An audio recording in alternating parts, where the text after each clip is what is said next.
Bismillahirrahmanirrahim. Alhamdulillahi rabbil alamin. Wassalatu wassalamu ala asyrafil anbiya'i wal mursalin wa ala alihi wa ashabihi wa ala kulli man ihtada bihadihi wastanna bi sunnatihi wa iqtafa atharahu ila yaumiddin. Rabbi shrah li sadri wa yassir li amri wahlul 'uqdatam min lisani yafqahu qawli wasadid lisani wahdi qalbi bihaqqi Muhammadin sallallahu alaihi wasallam. Subhanaka la ilma lana illa ma 'allamtana innaka antal alimul hakim. Saudara pengurusi yang saya muliakan, berbahagia Ketua Kampung, pengurusi dan ahli kuasa masjid, tuan imam, tuan-tuan, puan-puan muslimin dan muslimat yang dirahmati Allah.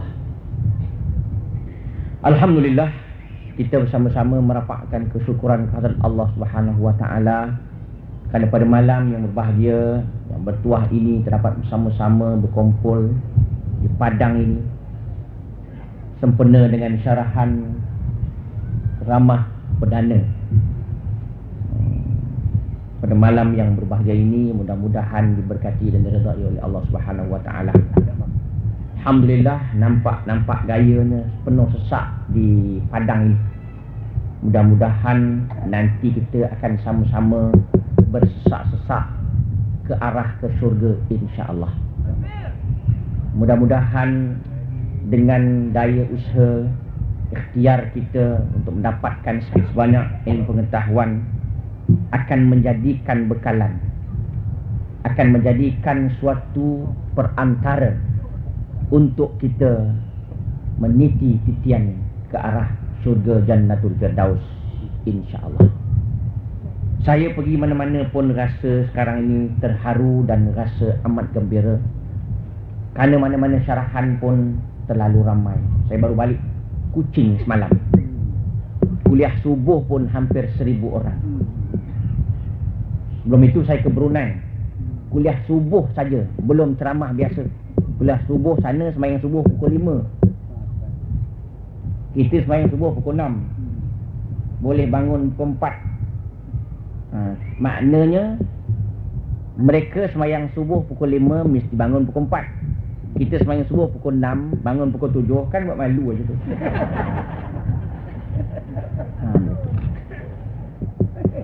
Pergilah mana-mana pun sekarang, memang penuh sesak. Luar negeri, di Singapura, kalau ada forum 40,000 orang itu menjadi biasa. Kalau 1,000 itu terlalu pelik. Maka kalau syarahan ceramah itu boleh ramai, bila ada kelas pengajian masjid pun kena ramai jugalah. Tapi soalannya pula, di masjid tak ramai pula orang nak dengar mengaji. Dia kata tuan guru mengajar mengantuk. Kalau jenis mengantuk ni, Jibril turun pun dia mengantuk. Jenis mengantuk dia. Tapi tengok bola tak mengantuk pula dia. Bukanlah orang sini, orang tempat lain lah ni. Ini dia tuan-tuan dan puan sekalian. Kalaulah di zaman Nabi dahulu, para sahabat berjalan kaki berbatu-batu, sanggup berjalan untuk mendapatkan ilmu. Kita naik kereta, naik basikal, naik motor, naik bas, naik teksi, naik taksi, macam-macam. Maknanya orang sekarang ini tidak ada apa-apa masalah. Masjid pun ada kipas angin, lepas mayang ada makan. Apa masalah? Hari Jumaat ada pisang. Tak ada masalah pun. Pasal orang Melayu kan rajin makan pisang. Terpaksalah orang ramai, apabila dia niat, dia bawa pisang. Bergegaslah orang datang ke masjid untuk makan pisang dahulu, sebelum sembahyang sunat tahiyatul masjid. Selepas sembahyang Jumaat, tak sempat sembahyang sunat, cepat-cepat turun untuk nak mengambil pisang, nak mempertahankan kepisangan dia itu. Inilah dia, kita nak ubah sikap kita, iaitu ambillah yang penting, tinggalkan yang kurang penting. Ambillah yang amat penting, kurangkan yang penting. Tetapi ramai orang mengambil yang kurang penting, meninggalkan yang penting. Di dalam Islam ini dia fleksibel, dia ni boleh tolak ansur. Artinya, kalau kita hendak sembahyang dan makanan sudah dihidangkan, ketika itu makan didahulukan. Begitu. Kalau kita sedang mengambil uduk, imam sudah pun takbir, kita ringkaskan uduk itu. Tak payah sampai 3 kali, cukup 1 kali. Kerana takbir itu bersama-sama imam bertakbir, itu yang paling penting. Kalau kita hendak sembahyang sunat di rumah, tiba-tiba tetamu datang, kita dahulukan tetamu. Jangan sembahyang sunat berdepu-depu panjang. Kalau sedang baca Quran, orang sedang tidur, kita perlahankan bacaan Quran, menghormati orang sedang tidur itu. Begitu dalam Islam ada. Kita nak ke Mekah, duit ada, tiba-tiba mak kita, bapak kita, anak kita sakit, nak menggunakan wang, kita tangguhkan saja pembergian kita ke Mekah itu, kerana ada orang sakit nak gunakan wang. Kita nak mengambil uduk, air betul-betul sedikit, segayung saja. Kebetulan waktu ini air tidak ada, hujan ada, air tak ada. Akan pelik. Kucing nak minum, anjing nak minum, beri anjing minum. Kita bertayamum. Itu sebab hukum Islam ni dia mudah, dia tidak kelang kabut.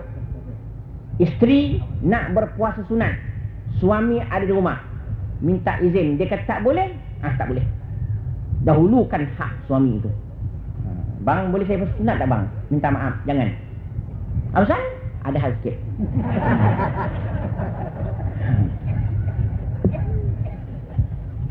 Nampak tak dalam Islam mudah? Maknanya Islam itu tidak menghalang kita. Ada undang-undang dia, ada peraturan dia. Tetapi kadang-kadang perkara yang inilah yang banyak orang tidak faham. Itu sebabnya undang-undang Islam itu terlalu sempurna, sesuai dengan zaman-zaman kita berada. Bukan Quran itu ikut zaman, zaman itu ikut Quran, zaman itu kena ikut Islam.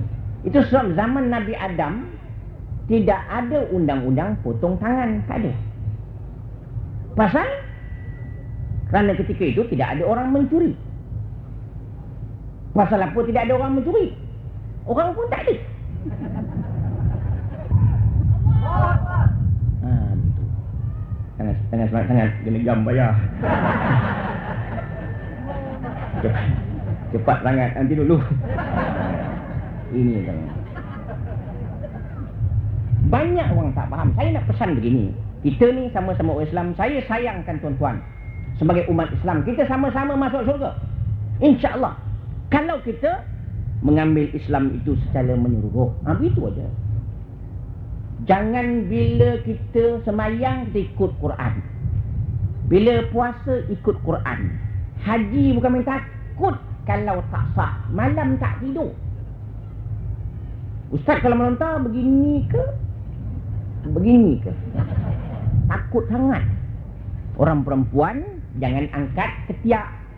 Makruh. Dia tanya angkat, takut sangat. Baling tu tak angkat ketiak. Makruh saja pun bimbang. Tak hebat tu. Orang perempuan tidak boleh angkat ketiak. Orang laki-laki takbir pun boleh angkat. Orang perempuan kan tak boleh. Itu pun diambil kira pasal nak jaga sungguh bab hukum. Mengapa orang laki-laki boleh angkat ketiak, orang perempuan tidak boleh? Pasal ketiak orang laki-laki memang wangi. Itu hukum. Ketiak orang perempuan mana kita tahu. Itu dia. Nampak nak ceritakan dia jaga sungguh bab ini. Tetapi bab masalah jenayah, masalah berkaitan dengan hukum-hukum selain dari ibadat, dia tak ambil Al-Quran. Dia ambil hukum akal.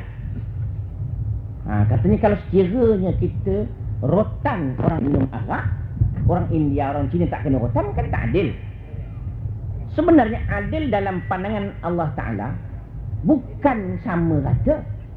Dalam Islam, adil meletakkan satu pada tempat dia. Kanak-kanak laki-laki, anak kita laki kita belikan songkok, anak perempuan kita belikan tudung. Itulah adil. Bukan dua-dua beli songkok. Anak perempuan pun songkok, anak laki-laki pun songkok. Pasal apa pakcik beli dua-dua songkok ni? Adil.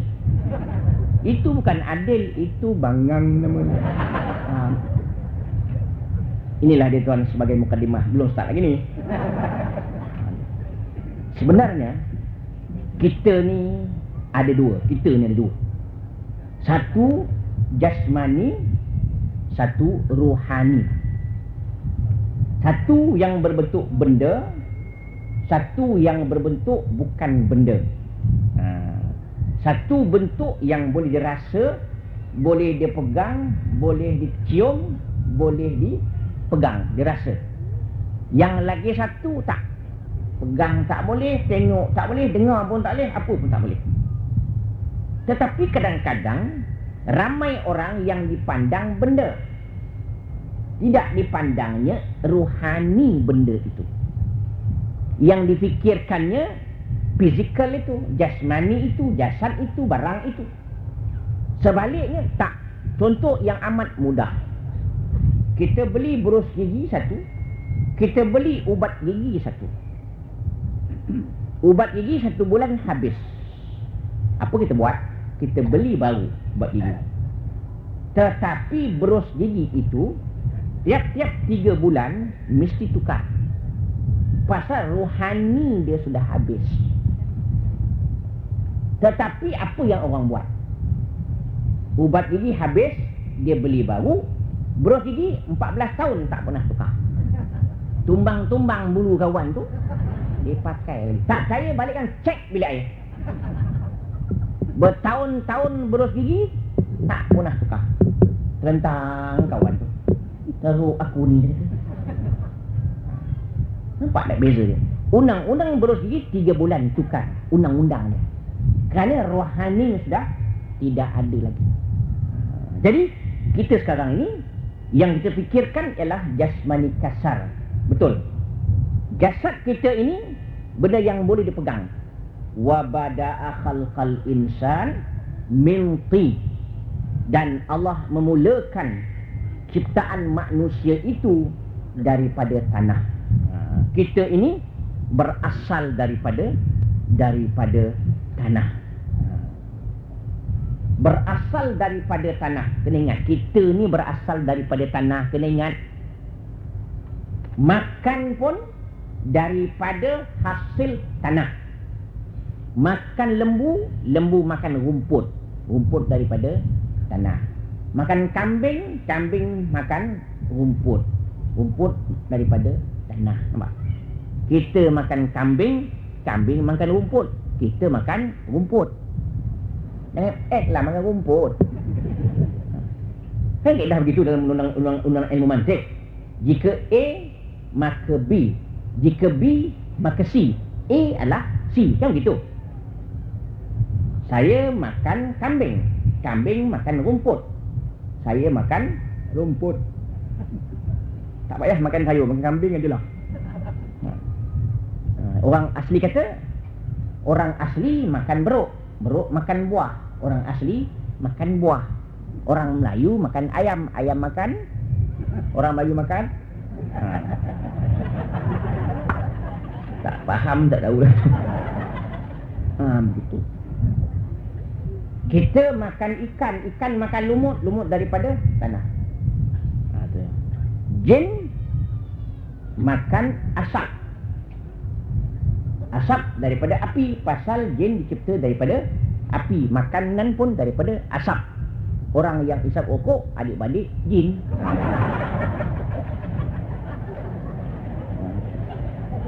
Kalau merokok lagi, jin lah tu. Ini cerita. Tapi tak faham-faham juga. Balikkan merokok lagi. Habis. Yang kedua, itu jasmani. Yang kedua, ruhani. Yas'alunaka 'anir ruh, qul ruhu min amri rabbi. Mereka bertanya kepadamu wahai Muhammad mengenai roh. Katakan oleh wahai Muhammad, roh itu urusan Tuhanku. Kita punya roh ini ada kaitan dengan Allah. Badan kita ini berkaitan dengan bumi. Makan daripada bumi, masuk ke dalam bumi dan akan jadi tanah, akan jadi bumi. Roh tak. Roh ini dia tak jadi tanah. Dia kembali kepada Allah. Kembali kepada asal. Kembali kepada penciptanya. Itu sebabnya kalau kita faham hakikat mati, maka kita tidak takut mati sebenarnya. Tetapi takut juga. Ibarat burung dalam sangkar. Sangkar itu penting ke burung penting? Sangkar itu penting. Yang paling penting burungnya. Kalau burungnya tak ada, sangkar nak buat apa? Tetapi kalau ada burung, sangkar tidak ada, nak duduk di mana pula? Maka burung itu ibarat rohani. Sangkar itu ibarat jasmani. Burung itu kalau dilepaskan dari sangkar akan terbang dia dan akan menyanyi-nyanyi di sana sini kesukaan dia. Kalau mati, burung itu keluar, rohani kita keluar. Itulah mati. Hanya berpisah di antara roh dan jasad saja. Oleh kerana roh sudah keluar, jasad tidak boleh berfungsi lagi, reput dia. Burung kalau terbang, sangkar kan pecah, kan hancur, kan reput. Rumah kalau tuan dia tak ada, kan reput dia. Maka yang paling penting bukan rumah itu, tuan rumah itu yang penting. Macam tin Milo. Milo penting ke tin dia penting? Yang penting Milonya. Tin tak penting, habis tin pun orang buang. Pernah orang simpan tin tu? Simpan juga untuk isi kuih lain. Botol ini yang penting airnya. Air mineral ni, apabila air sudah tidak ada, botol orang buang. Begitu juga kita, roh sudah keluar, masuk dalam tanah. Buat apa menyemakkan dalam dunia ni je? Tetapi kadang-kadang yang dipentingkan orang ialah jasmani. Pagi-pagi pukul 3, pukul 4 sudah bangun, jogging. Mempertahankan jangan cepat mati. Tidak dia beribadat untuk mempertahankan hidup yang bakal lama dan akhirat besok. Orang akan exercise, main bola, main badminton, main golf, main tenis, macam-macam untuk melambatkan mati.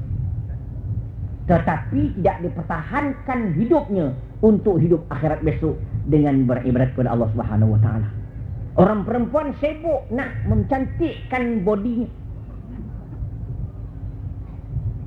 untuk nak mencantikkan mukanya, dicukurnya bulu keningnya, dibiarkan bulu ketiak berdepu-depu untuk nak cantik.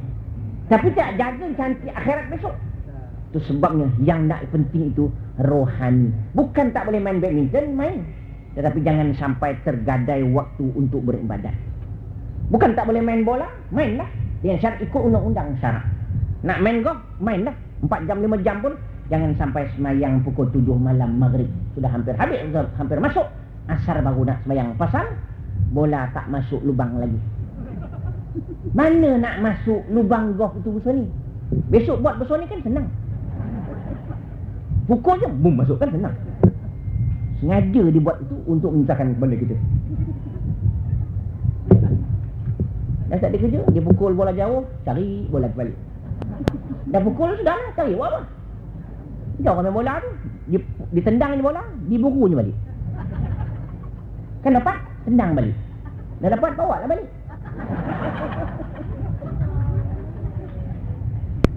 Walau bagaimanapun, hakikat roh itu tidak kita ketahui.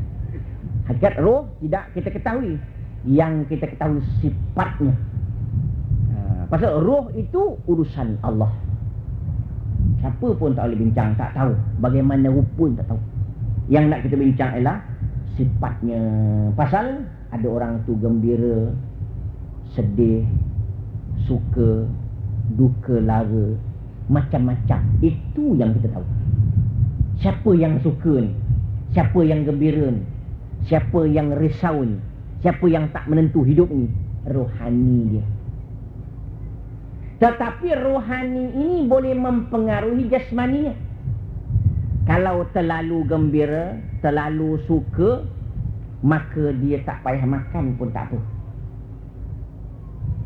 Sama juga orang yang duka. Duka sangat, kematian, hilang barang, macam-macam. Dia makan pun tak daya. Menunjukkan fizikal ni tak ada apa-apa fungsi sebenarnya. Tidak ada apa-apa ertinya. Hanya gambaran zahir saja. Yang penting rohani. Kalau rohani itu gembira, akhirat besok dia akan tenang. Kalau sekiranya ia dapat melaksanakan hukum-hukum yang telah ditentukan oleh Allah Subhanahu Wa Taala. Tetapi tuan-tuan sekalian, kedua-duanya pun, apa, rohani pun boleh sakit, jasmani pun boleh sakit. Jasmani kan sakit juga, rohani pun sakit. Rohani pun boleh gembira, jasmani pun boleh gembira. Tetapi kita lihat di sini, kedua-duanya boleh sakit, boleh sihat. Jasmani sakit, jangan bimbang. Sakit jantung, tak usah risau. Sakit paru-paru, tak ada risau. Sakit kencing manis, jangan bimbang. Pasal kalau sudah mati, selesai, tak ada masalah. Penghujung sakit kan mati. Sudah mati, selesai. Tidak ada orang sakit jantung dalam kubur lagi. Pernah tu tengok orang sakit jantung dalam kubur? Saya tengok, sian, dalam kubur sakit lagi dia. Tetapi kalau sakit rohani, di akhirat besok tetap sakit. Yauma la yanfa'u malun wala banun illa man atallaha biqalbin salim. Hari akhirat nanti, harta pun tak guna, anak-anak pinak pun tak ada guna. Tetapi orang-orang yang membawa jiwa rohani, hati yang bersih, yang sejahtera, akhirat besok tenang. Artinya dunia kalau sakit rohaninya, sakit di padang mahsyar nanti. Kalau jasad sakit di dunia ni, tidak ada apa masalah. Di padang mahsyar jantung tetap juga ada. Jantung tetap juga bersih, baik. Tapi rohani akan rosak. Inilah yang nak kita bincangkan, rohani ini. Mengapa kita sibuk dengan jasmani, tidak sibuk dengan rohani? Ini dia tuan-tuan dan puan sekalian. Artinya rohani ini kalau sakit orang tak peduli. Jasmani kalau sakit lintang pukang orang ke hospital, tengah malam bangun, sakit perut dia melompat bangun ke hospital. Sakit gigi melompat tengah malam dari hospital. Sesak. Tetapi rohani kalau sakit, orang buat tak tahu aja. Macam setengah-setengah orang kalau anaknya hilang, mesti direport polis, mesti direport pemberita, pergi surat khabar, bagi tahu kalau ada anak jumpa kalau hilang. Tetapi kalau rohani anak itu hilang, tak semayang dia, kan rohaninya sudah hilang itu. Tak puasa dia, rohaninya sudah hilang. Sudah rosak agama, sudah murtad. Tak ada apa-apa, bertenang. Pasal yang dipikirkannya rohani. Bapa sibuk nak bagi makan anak itu. Ditanyanya, engkau dah makan? Belum. Tidak ditanyanya, dah semayang ke belum? Artinya rohani itu kalau lapar, tidak diperlukan orang. Tapi kalau tak makan, orang tanya, macam tetamu ke rumah lah, kamu sampai? Dah makan ke belum? Senang nak soal. Jangan tanya dah semayang ke belum, sensitif. Jangan tanya masalah rohani itu. Inilah tuan-tuan sekalian, kebetulan rohani itu soalan ghaib, hak Allah Ta'ala. Kebetulan masalah rohani itu masalah yang ghaib. masalah yang tak nampak, dan itu masalah hak Allah Subhanahu wa ta'ala. Walau bagaimanapun kita sedia maklum, rohani ini asalnya memang baik. Roh kita ni memang baik. Wa ma indallahi khair. Apa yang ada di sisi Allah tu memang baik. Rohani ini asalnya memang baik. Kan kita sedia maklum bahawa di alam arwah Allah dah tanya dah ke semua roh-roh ni mengaku Allah Ta'ala sebagai Tuhan dia. Tetapi setelah masuk dalam jasad, sudah keluar ke dunia ini, terpaksa diingatkan balik, diazankan semula budak itu untuk memperingatkan janji yang asal. Pasal manusia bila jadi manusia, dia sudah lupa. Maka kita azankan balik. Kalau nak kira budak umur sehari itu apa yang dia tahunya? Budak umur setengah jam, dia azankan Allahu Akbar, Allahu Akbar, Allahu Akbar, Allahu Akbar. Budak kan umur 1 hari, 1 jam. Terkelip-kelip mata dia. Apa hal orang tua ni? Dia tak faham. Azan tu tak faham. Jangan kanak-kanak yang umur setengah jam, kanak-kanak yang berumur 40 tahun pun tak faham-faham. Ini betul. Maknanya apa yang ada di sisi Allah Ta'ala itu memang baik asalnya. Yang baik itu ialah yang sihat. Yang baik itu ialah yang sihat. Walau bagaimanapun rohani boleh sakit. Rohani ini boleh sakit. Firman Allah, fi qulubihim marad fazadahumullahu marada. Hati mereka itu memang sakit. Dah sakit dah, Allah tambah lagi sakit. Tetapi kalau jasmani sakit, hospital ada, jantung ada, ubat telinga ada, mata ada. Tapi kalau rohani sakit, hospital tak ada. Adakah Ipoh ni hospital sedia mengubati penyakit sombong? Ada? Ada. Klinik sedia mengubati penyakit dengki? Tak ada. Klinik sedia mengubati penyakit kedekut nak mampus? Tak ada. Klinik Cina buat buasir? Ada. Tapi ubat rohani ni tak ada sebenarnya. Itu sebab kita ni kan berpenyakit kita ni. Macam-macam penyakit. Ada orang rajin semayang, dengki pun boleh tahan. Ada orang rajin ke Mekah, kedekut pun boleh tahan. Ada orang rajin semayang, puasa pula tidak. Ada yang rajin puasa, semayang pula tidak. Macam-macam penyakit ada. Inilah yang nak kita bincangkan pada malam ni. Walau bagaimanapun, realitinya persoalan jasmani, persoalan yang sangat besar dihadapi. Berjuta-juta wang kerajaan untuk nak mengubat penyakit fizikal ini. Penyakit indalam bertambah-tambah sakit. Sekarang pula penyakit yang baru, tampal kalsebek dekat bas. Penyakit baru. Kan sakit. Arti tidak kira dari mana datangnya wang itu. Haram ke, halal ke. Artinya